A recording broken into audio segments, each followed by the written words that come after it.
Tinadtad ng saksak ang isang lalaki sa Aquino Ibahay, Aklan bago matapos ang taong 2024. Ang biktima kinilala sa pangalang Jefferson Torcita, 40 anyos at residente ng barangay Aquino Ibahay, Aklan. Ang sospek kinilala sa pangalang Junjun Montoya, pinsan ng biktima. Ayon kay Police Lieutenant Trinita Abraham, Deputy Chief of Police ng Ibahay MPS, nitong Disyembre 30 ay nakatanggap sila ng tawag mula sa District Hospital ng Ibahay na may isang lalaki na isinugod roon dahil sinaksak raw ito. District Hospital ng Ibahay, Aklan is tumawag dito sa ating police station na nag-inform sa atin na may pasyente na dinala doon sa kanila na kung saan isang biktima ng pananaksak. Sa investigasyon ng pulisya, bandang alas 10:30 ng gabi, nakatayo raw sa tulay na ito ang biktimang si Jefferson nang lapitan ng sospek. Doon sa may tulay ng Barangay Aquino, Ibahay, Aklan, bandang 10:30 ng gabi, December 30, 2024, nilapitan ng suspect. May nakakitang dalawang witnesses. Ayon sa dalawang witnesses natin, nag-uusap sila. Tapos later on, nagdidiskusyonan. Nag-umpisa sa simpleng pag-uusap ang dalawa hanggang sa humantong umano sa isang debate. And humantong pa sa mas mataas na kanilang pagkaunawaan, nagpambuno ayon sa mga witnesses, and then napansin nila na parang may magandang hindi pa na nangyayari. So, nakita nila yung biktima is na bulagta na, tapos yung suspect is agad na tumakbo. Nung nalapitan ng dalawa, yung biktima is na may mga tama na ng saksak. Doon wala nila na-discover na may sinaksak pala talaga. Akala parang nagsuntukan lang. Yes. Doon na nalaman nila na yung suspect may dala palang patalim at sinaksak sa sariling parte ng katawan yung biktima. Nagkaroon ng maraming tama. May tama sa gilid, sa likod, sa liig, sa ulo. Sa pagsusuri ng pulisya, nagtamo na mahigit 22 saksak ang biktima. Naisugod pa raw ito sa pagamutan pero idineklarang dead on arrival. Kung saan, yun yung resulta ng hindi pag-survive ng biktima o agarang kamatayan niya. Tala, agad raw na tumakas ang sospek. Sa panayam ng RMN Kalibo News Team sa Barangay Captain ng Aquino Ibahay, sinabi nito na dati na palang nakulong ang sospek dahil sa isang krimen. Tanan na nga mga posible nga mga agtunan niya sa arang barangay, iwa kami it na wag itaan kay bahan ko no pulis o pamilya it biktima. So wag gid kami ag in survey man ag kay bahan mo no anang ginikanan na nag ano ya tanan ginikanan ni Junjun. Ang ginikanan ni Junjun iya tanan sige hindi pati tanan mo no bukid. Ikatlo niya na ko na dusmo. Okay. So wag gid pagid imaw it anang ano siguro ang duda man makaron ay gapo patawayan nga sigura. Gapo patawayan siguro. Umaga nitong December 30, nagsasaya raw ang kanyang mga kabarangay dahil may mga palaro raw sa mga bata. Nakita pa raw nito ang biktima na nakaupo.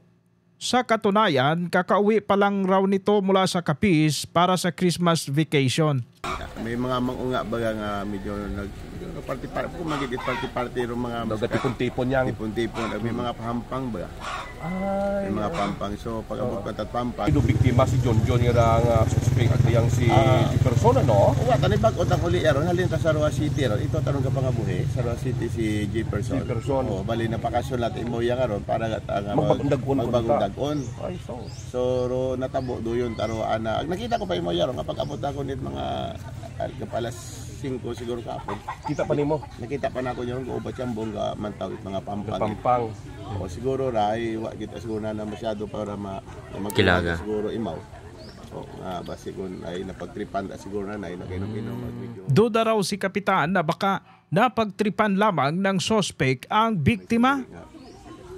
pan, kung makainom mga Iba talaga ng timpla sa utok. ibang timpla ay medyo may isang kirit lang ano, pero pasi niya sa mga ano ay kasang adlaw nga ni ko nung nag-deliver it kahoy ay matag-od ko no kahoy bira ng pangabuhi ana gabubusak ag imura na nga ibubaligya ya para man ibaga it ana ro niya kinangadon sa nga manimagay ay do yun no ano hay isang bilog Sinitan na pa ko, no? sinitan ako no ay ramban ako no ay inampa ni ko nimo nga matag-od kahoy tapos ay mana pamasyon taman na mo medyo may Dito sa naging pahayag ni Barangay Captain ay mayroon talagang pagkasiga itong suspect. Every time pala na mayroon itong hindi nagugustuhan or may mga nakakadibati ay sinasabihan niyang papatayin niya. Kaya niya. Opo. Ano ang itong suspect na tumakas, paano po ito na-aresto ng ating mga kapulisan po? So base doon sa ating insidente, yung ating kapulisan ng ating Ibahay Municipal Police Station sa pagpapamuno Police Major Jeep Salvino, officer in charge, na hindi tumitigil sa pagpapatuloy na pag-follow up hot pursuit operation para madagdag ang suspect. January 1, 3:30 a.m. tumanggap ang ating police station ng information na yung suspect is doon sa barangay na Isod, Ibahay, Aklan. So, agad-agad, nag-follow up doon ang ating mga kapulisan at agad namang nahuli ang suspect. Ano po ang malalim na motibo po nitong suspect na ito sa pagsaksak at gano'n na lamang ang karami ang tama nitong sugat na naangkin itong biktima natin?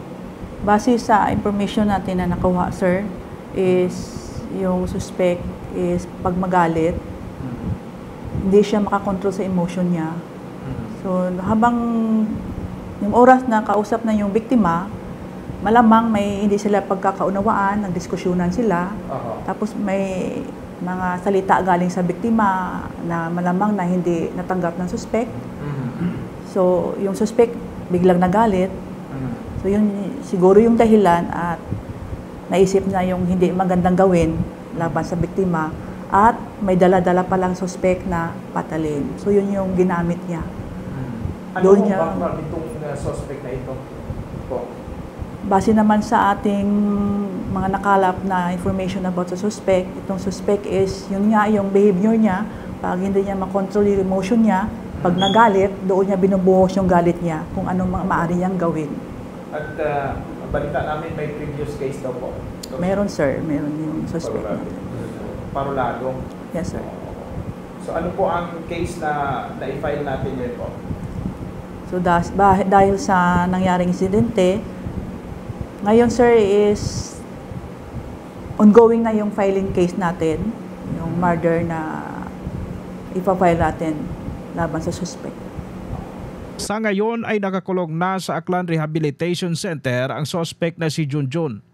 Wala naman raw silang pinag-awayan. Huli na raw nang malaman niyang pinsan niya ang biktima.